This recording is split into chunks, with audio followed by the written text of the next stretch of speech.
tani waa jawaab cad oo ka soo baxday ciidanka xoogga dalka Soomaaliyeed waxaana la riyaaqay wasiirka gaashaandhigga Soomaaliya iyo taliyaha ciidanka xoogga dalka Soomaaliyeed oo goobtan goobjoog u ahaa marka aynu dhaqaaqno bisinka noo magacaabo macbuudkiina abuurtay salaadiisana miis shacabku haydin mahadseene cadowgiina maquush maraykan wax ma tareen balwidin tala saarta miyaga wax duqeeyana maskaxdiina ka saar gabaygan oo ah mid qiimo badan waxaa tiriyay askari ka tirsan ciidamada xoogga dalka Soomaaliyeed xilli goobtan ay ku sugnaayeen taliyaha ciidanka xoogga dalka iyo wasiirka gaashaandhigga Soomaaliya waxaana ka muuqata inay ahayd jawaab ka soo baxday ciidamada xoogga dalka Soomaaliyeed kuwaas oo ay ku sheegayeen in Mareykanka aysan waxba uga baahneen sidoo kalena aysan tirin iyaga liftirkooda waxa ay sheeganayaan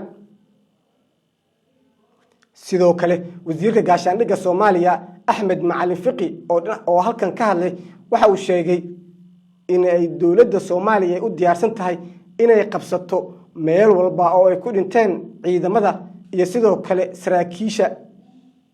waxaa xusid mudan in dagaalada dalka ka dhacay magaalooyin kamid ah ay ku dhinteen askar iyo saraakiil wasiirka ayaana tilmaamay in dawladda hadda ay u diyaar garowday inay gacanta ku dhigto goob walba oo ay hore ugu dhinteen saraakiil iyo askar iyada oo xilligaasi la xoreynayay tani waa tallaabo kale oo dawladda ay sheegtay inay qaadayso weerarka dambeysay sidoo kalena ay ku doonayso inay dib ugu soo celiso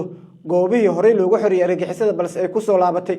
isbitaalka Amora Specialist waxa uu dalka keenay qalab casri ah oo adigoo aan qalin lagu marsin ama dawo lagu siin ayaa laga daaweynayaa hameeyirida ragga waxaan xaadir kugu ah isbitaalka dhaqaatiir PhD sidata oo 20 sano wax ka badan ka shaqeynayay cilmiga cudurrada ragga